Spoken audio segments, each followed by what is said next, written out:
Kembali disidik jari pemirsa, tim penyidik Direktorat Tindak Pidana Narkoba Bareskrim Polri berhasil mengungkap 2 pabrik ilegal pembuatan obat keras di Yogyakarta. Pabrik pil koplo terbesar di Indonesia ini mampu memproduksi 2 juta butir obat dalam sehari senilai 2 miliar rupiah.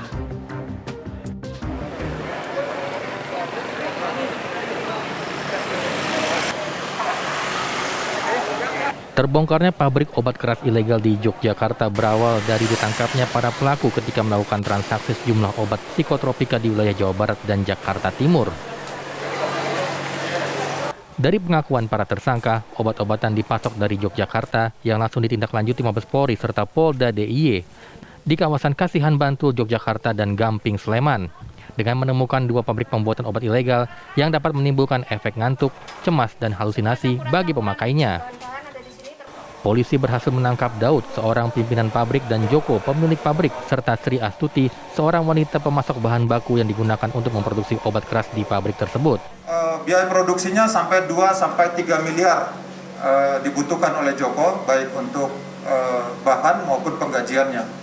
Nah, dari 7 mesin, kami bertanya bahwa 7 mesin printing, asumsinya di sini bahwa mesin ini bekerja selama 24 jam mampu menghasilkan 2 juta butir per hari. 2 juta butir per hari, jadi kalau dia sebulan itu 420 juta butir. Andai kata dia full bekerja 24 jam. Pabrik ini telah beroperasi sejak tahun 2018 dengan wilayah pemasaran ke Pulau Jawa dan Kalimantan. Polisi juga masih mengejar seorang pelaku lainnya yang juga seorang otak pembuat obat keras ini. Tempat ini telah beroperasi sejak 2018 yang lalu dan mampu menghasilkan lebih kurang 2 juta butir obat di dalam 1 hari. Ini merupakan sesuatu yang perlu kita atensi bersama karena ini berhubungan dengan kesehatan masyarakat. Total yang berhasil tertangkap berjumlah 13 pelaku dengan ancaman pidana selama 15 tahun penjara dan denda 1,5 miliar subsidi 10 tahun penjara. Dari Bantul, Yogyakarta, Santosa Suparman, TV One mengabarkan. Terbongkarnya 2 pabrik pembuatan pil koplo terbesar di Indonesia dengan omset 2 miliar per hari yang mengagetkan warga sekitar. Untuk mengetahui suasana di sana, kita sudah terhubung dengan reporter TV One Arga Dumadi yang berada di sana. Selamat siang Arga, bisa digambarkan suasana pabrik di wilayah tersebut saat ini seperti apa? Ya, selamat siang Tiara dan pemirsa, kami kabarkan kepada Anda bahwa memang benar sekali sebelumnya sudah ada penggerebekan begitu dari Ditreskrim Narkoba Mabes Polri dan juga Polda DIY beberapa waktu lalu di pabrik yang berada di Kecamatan Kasihan Bantul, daerah Istimewa Yogyakarta ini, pemirsa. Dan dapat Anda saksikan sendiri, ini adalah suasana ataupun kondisi pabrik pada saat ini. Dapat Anda saksikan, ini sudah diberi polis line atau garis polisi di mana kita sudah tidak diperkenankan masuk ke dalam dan otomatis memang aktivitas di pabrik ini sendiri ini sudah dihentikan.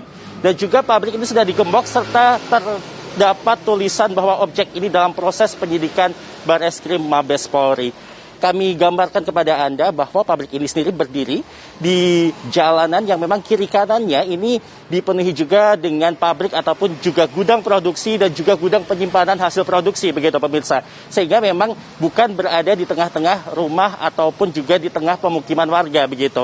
Informasi yang kami dapatkan dari pegawai-pegawai pabrik di sekitar pabrik ini sendiri, memang untuk pabrik ini cenderung tertutup, di mana untuk aktivitas keluar masuk ini tidak bisa dikatakan sering, begitu. Bahkan tidak pernah ada aktivitas keluar masuk dari kendaraan seperti truk, bahkan mobil pun jarang. Seringnya adalah aktivitas keluar masuk yang dilakukan oleh orang-orang dengan mengendarai kendaraan bermotor. Dan juga untuk warga ataupun juga pegawai di sekitar pabrik ini sendiri mengatakan bahwa sepengetahuan mereka pabrik ini merupakan pabrik tepung dan juga pabrik gula, begitu.